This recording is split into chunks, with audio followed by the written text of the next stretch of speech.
पहाड़ों में एक सुंदरनगर नाम का गांव था। अरे शामू भैया, अपनी किस्मत है जो हम इस सुंदर नगर में पैदा हुए। कितना खूबसूरत है अपना गांव, और लोगों की वजह से अपने को खूब पैसे भी मिल जाते हैं।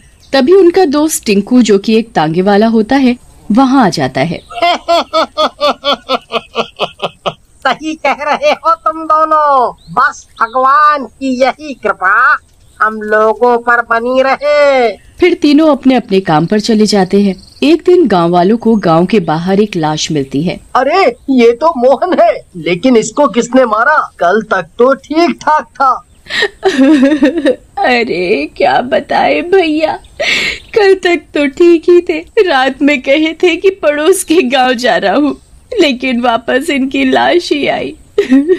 फिर गांव वाले मोहन का अंतिम संस्कार कर देते हैं, लेकिन उसके बाद तो जैसे गांव में हर रात किसी न किसी की लाश मिलने का सिलसिला चालू हो जाता है। अरे भाइयों, थोड़ा अपना ध्यान रखो। पता नहीं अपने गांव को किसकी नजर लग गई है। रोज कोई न कोई मर रहा है। सही कह रहे हो सरपंच चाचा, बहुत नुकसान हो रहा है। इसकी खबर तो दूर दूर तक पहुंच रही है। इसी वजह से बाहरी लोगों का आना जाना भी कम हो गया है। फिर गांव वाले मिलकर निर्णय लेते हैं कि रात में कोई भी अपने घर से नहीं निकलेगा। एक रात गांव में तांगे के घूमने की आवाज आती है, लेकिन कोई भी गांव वाला डर के मारे घर से नहीं निकलता। अगली सुबह रामू एक गांव वाले से पूछता है, अरे भैया, क्या कल आपने किसी तांगे की आवाज सुनी क्या?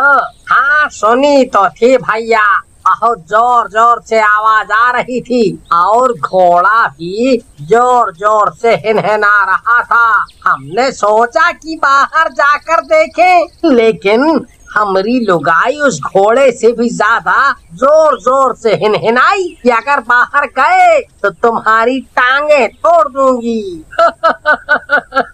क्या भैया, तुम भी ना कितना मजाक करते हो।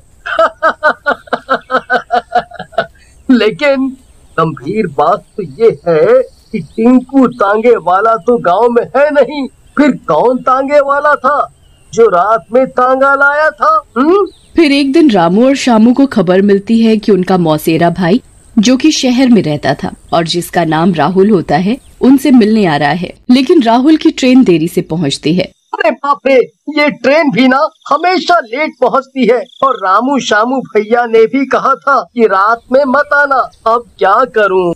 राहुल वहाँ खड़ा सोच ही रहा होता है कि तभी वहाँ एक तांगे वाला पहुँचता है। उसने पूरे शरीर पर कंबल ओढ़ा होता है। उसकी शक्ल भी नहीं दिख रही होती। उसको देखकर राहुल डर जाता है। कौन कौन हो आप? अरे मालिक, डर काहे रहे हो? हम तो तांगे वाला हूँ। बोलो तो कहीं छोड़ दूँ। यहाँ रात में रुकना खतरे से खाली नहीं है साहेब। क्या क्या खतरे से खाली नहीं है? क्या रेलवे के लोग नौकरी नहीं करते यहाँ? चलो उठो यहाँ से, मैं खुद चला जाऊंगा। मैं अभी स्टेशन मास्टर से मिलता हूँ।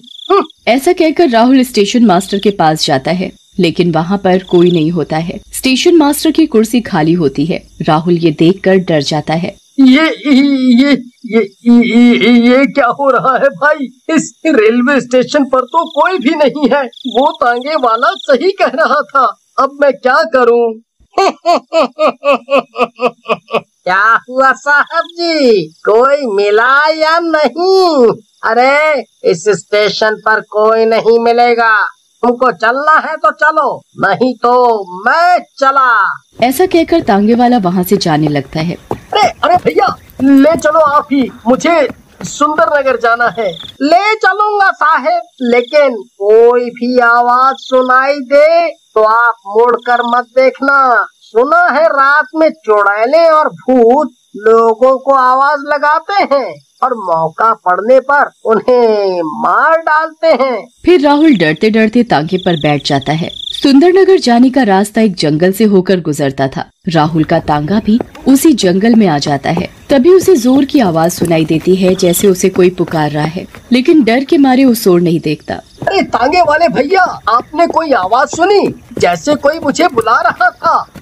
वो जरूर किसी ना किसी चुड़ैल की ही होगी। अच्छा किया कि आपने उसे नहीं देखा, नहीं तो आप भी। वैसे आपका सुंदर नगर आ गया है। आप भी? क्या मतलब आप भी? ये लो अपने पैसे पकड़ो। नाराज क्यों हो रहे हो साहब? मुझे जो चाहिए था वो मिल गया है। ये पैसे आप ही रख लो। ऐसा कहकर तांगे वाला वहाँ से चला जाता है। राहुल भी रामू और शामू के घर पहुँचता है। अरे राहुल, तुम अकेले कैसे?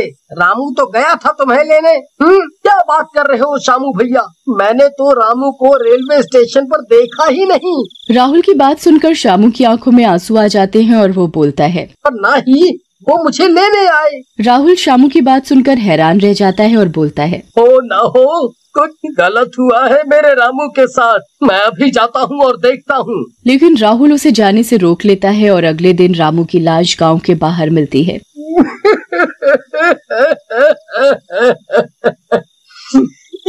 ये सब क्या हो गया?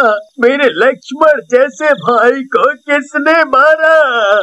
तभी सरपंच वहाँ आते हैं और बोलते हैं, रो मत बेटा, ऐसे रोने से रामू वापस तो नहीं आएगा, लेकिन हमें ऐसा कुछ करना है कि गांव में किसी और की जान न जाए। उसी रात गांव में फिर से तांगे की आवाजें आने लगती हैं, लेकिन इस बार गांव वाले डरने की बजाय उस तांगे वाले को मशाले लेकर घेर लेते हैं। कौन है? इस तांगे में से बाहर आओ और इस कंबल से अपना मुंह बाहर निकालो, नहीं तो हम गांव वाले इस तांगे को जला देंगे। रुको रुको भाई, मेरे तांगे को मत जलाओ। मैं उतर रहा हूँ और कंबल भी हटा रहा हूँ। ऐसा कहकर तांगे वाला तांगे से उतरता है और अपना कंबल हटा देता है। अरे ये तो टिंकू है। गुस्से में गांव वाले टिंकू को मारने लगते हैं, लेकिन सरपंच जी के कहने पर गांव वाले रुक जाते हैं। बता टिंकू, ये सब क्या है और क्यों मार रहा है लोगों को? और तू तो गांव में भी नहीं था, तू जल्दी बोल, नहीं तो गांव वाले तेरी जान ले लेंगे। नहीं, मुझे मत मारो, मैं बताता हूँ, ये सब मैंने नहीं किया है। दरअसल एक रात मैं सवारी को छोड़कर गांव वापस आ रहा था। मेरा बेटा छोटू भी मेरे साथ था। रास्ते में मैंने रोशनी देखी और मैं उस रोशनी के पास चला गया। वहाँ मुझे एक तांत्रिक मिला, उसने मेरे छोटू को कब्जे में ले लिया। ये सब उसी के कहने पर किया है मैंने, नहीं तो वो मेरे बेटे की जान ले लेगा। लेकिन वो चुड़ैलें और आवाजें कहाँ से आती हैं? वो चुड़ैलें और भूत उसके गुलाम हैं और उसी के कहने पर वो लोगों को मार रहे हैं। वो 100 लोगों को मारना चाहता है ताकि वो अमर हो सके। मूर्ख आदमी, भला दूसरे की जान लेकर भी कभी कोई अमर हुआ है? हमें इस तांत्रिक से निपटना होगा। टिंकू, तुम हमें उस दुष्ट के पास ले चलो। फिर टिंकू गांव वालों के साथ जंगल की ओर चल पड़ता है। तांत्रिक की कुटिया के पास पहुंचने के बाद सरपंच बोलते हैं, ए दुष्ट तांत्रिक, बाहर निकल, बहुत जान ली है तूने, बाहर निकल। तांत्रिक बाहर आता है, उसके साथ एक चुड़ैल और कई सारे राक्षस होते हैं।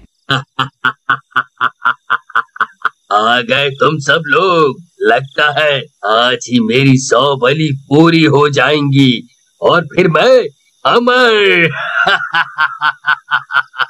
बुड्ढे, ये तुम लोगों के बस की बात नहीं है। ये मेरी चुड़ैल और शैतान तुम लोगों को अभी मार डालेंगे।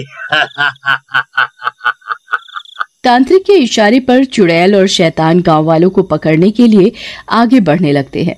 अरे भाई, इतने दिन इसके साथ रहे हो, कुछ पता है इसका ये जादू कैसे हटेगा? नहीं तो ये आज अमर हो ही जाएगा। राहुल भैया, खोपड़ी के अंदर एक इंसानी खोपड़ी है, अगर उसे तोड़ दिया जाए तो इस तांत्रिक का जादू खत्म हो जाएगा। लेकिन तभी शैतान राहुल को उठाकर फेंक देते हैं। राहुल सीधा झोपड़ी के पास गिरता है। शैतान राहुल की तरफ बढ़ता है, लेकिन राहुल झोपड़ी के अंदर जाकर वो इंसानी खोपड़ी तोड़ देता है। खोपड़ी के टूटते ही वहाँ जोर का तूफान आने लगता है और चुड़ैल और शैतान एक एक करके गायब होने लगते हैं। तूफान के खत्म होने के बाद गांव वाले उस तांत्रिक को पकड़ लेते हैं। टिंकू, आगे से किसी चुड़ैल या तांत्रिक की मदद मत करना। हाँ भाई, मुझसे गलती हो गई, पर अब सब ठीक है।